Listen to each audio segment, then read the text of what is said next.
नमस्कार दोस्तों, स्वागत है आपका टॉप क्लास ट्यूशन में। आज आपके लिए बायोलॉजी का ह्यूमन रिप्रोडक्टिव सिस्टम से रिलेटेड क्वेश्चन लाया है और ये क्वेश्चन किसी भी कंपटीशन एग्जाम के लिए बहुत ही महत्वपूर्ण क्वेश्चन है।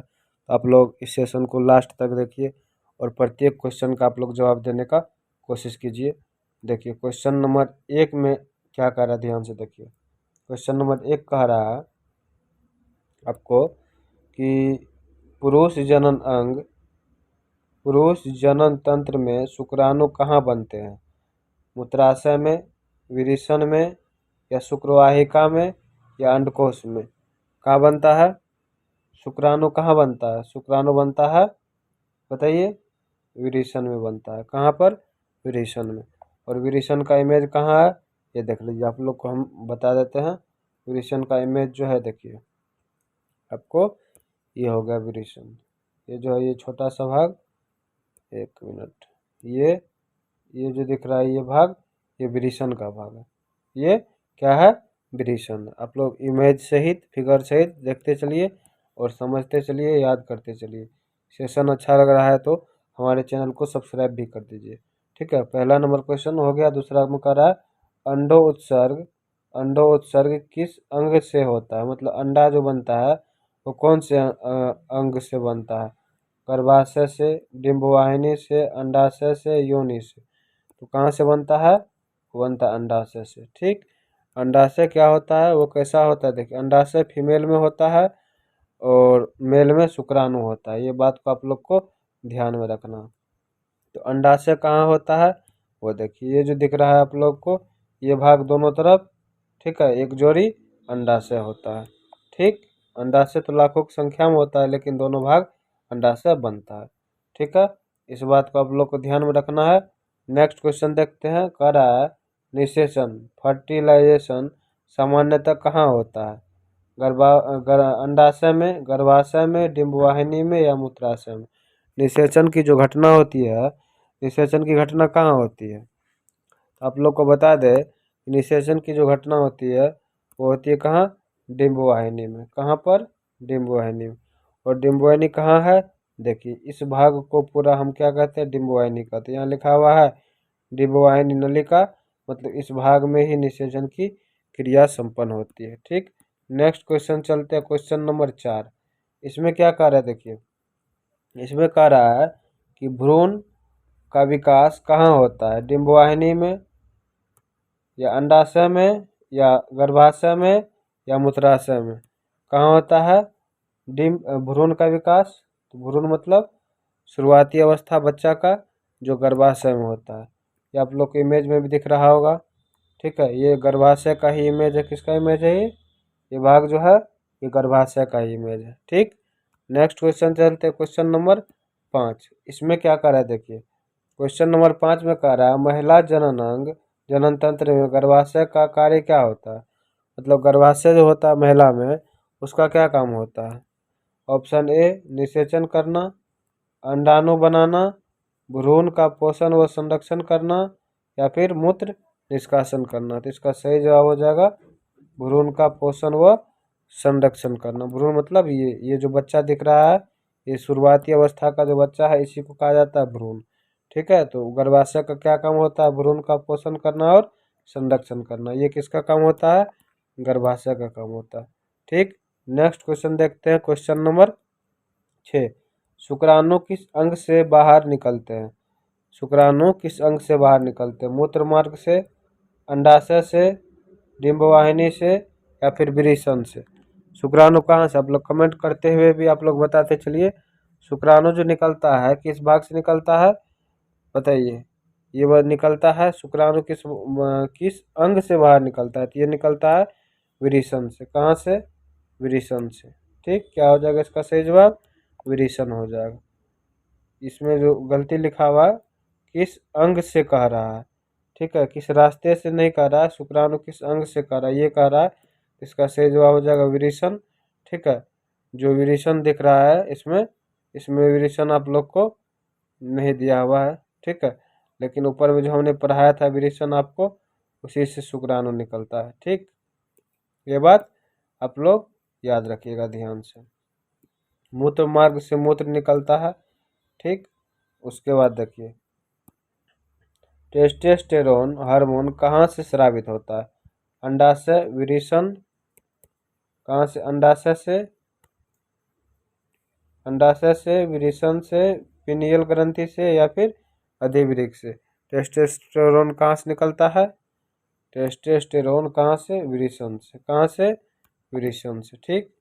विरेचन कहाँ है इसमें?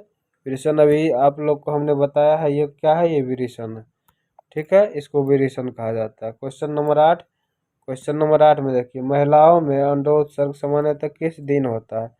मतलब कितने दिन पर होता है? 1वां सप्ताह, 7वां सप्ताह, 14वां सप्ताह, या फिर 28वां सप्ताह। इसका सही जवाब क्या हो जाएगा? 14वां सप्ताह। क्या हो जाएगा? 14वां सप्ताह। क्या होता है? अंडो उत्सर्ग होने लग जाता है, मतलब अंडा बनने लग जाता है 14वां सप्ताह। गर्भावस्था की पुष्टि किस हार्मोन से होती है? हाँ, प्रोजेस्टेरॉन, एस्ट्रोजन, HCG या LH। किससे होता है? HCG से होता है। किससे? HCG से, ठीक। नेक्स्ट क्वेश्चन देखिए, क्वेश्चन नंबर 10। इसके बाद सिर्फ और 10 क्वेश्चन बचा रहेगा। गर्भावस्था की सामान्य अवधि कितनी होती है? गर्भावस्था की सामान्य अवधि होती है 9 सप्ताह, 20 सप्ताह, 36, 40। तो इसका सही जवाब हो जाएगा 40 सप्ताह। क्या हो जाएगा? 40 सप्ताह। गर्भावस्था की अवधि जो होती है कितने सप्ताह की होती है? 40 सप्ताह की होती है, ठीक है। ठीक है दोस्तों, सेशन अगर अच्छा लग रहा है तो हमारे चैनल को सब्सक्राइब भी करते चलिए। देखिए, टेस्टिस को शरीर के बाहर स्क्रोटम में क्यों रखा जाता है? टेस्टिस मतलब वृक्क, ठीक है। क्यों रखा जाता है उसको? तो सजावट के लिए, तापमान नियंत्रण के लिए, सुरक्षा के लिए, या मूत्रवाहन के लिए?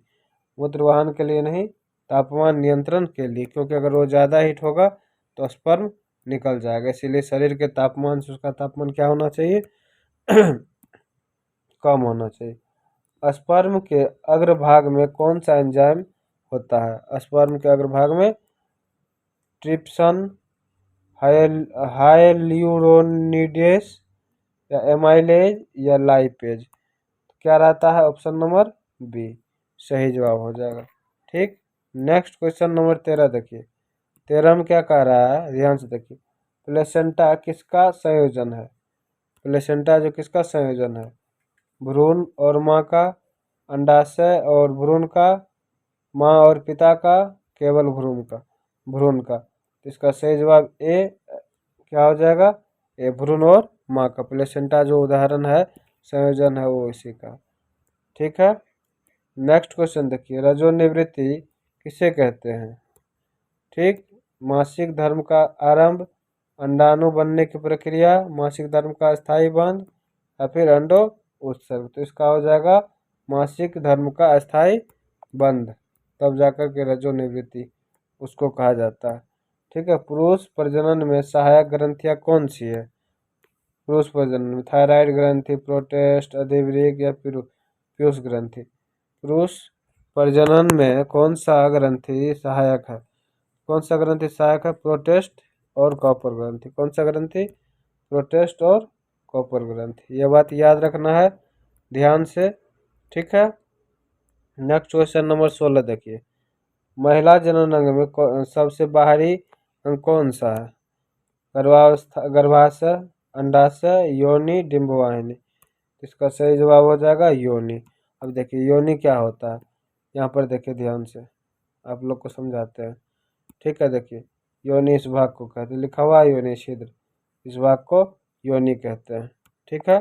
नेक्स्ट क्वेश्चन देखिए, क्वेश्चन नंबर 17, शुक्राणु और अंडाणु का संयोजन क्या कहलाता है? शुक्राणु और अंडाणु जब बनता है तो भ्रूण, प्लेसेंटा, युग्मनज, या बच्चा। पहले क्या बनता है? पहले बनता है युग्मनज, जायगोट। क्या बनता है? युग्मनज या जायगोट, एक ही बात होता है। 18 नंबर क्वेश्चन देखिए, बच्चा पैदा होने की प्रक्रिया क्या कहलाती है? निषेचन, गर्भावस्था, प्रसव, रजोनिवृत्ति। प्रसव क्या कहलाता है?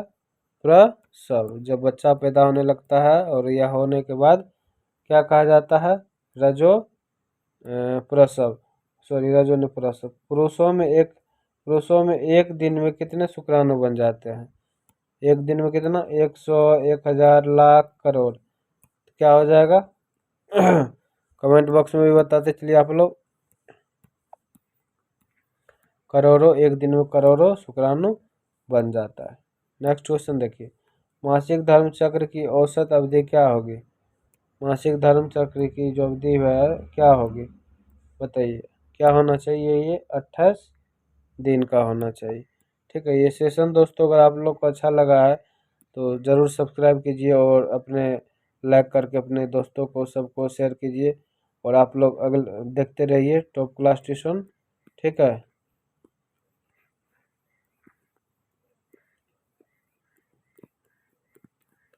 टॉप क्लास ट्यूशन आप लोग देखते रहिए।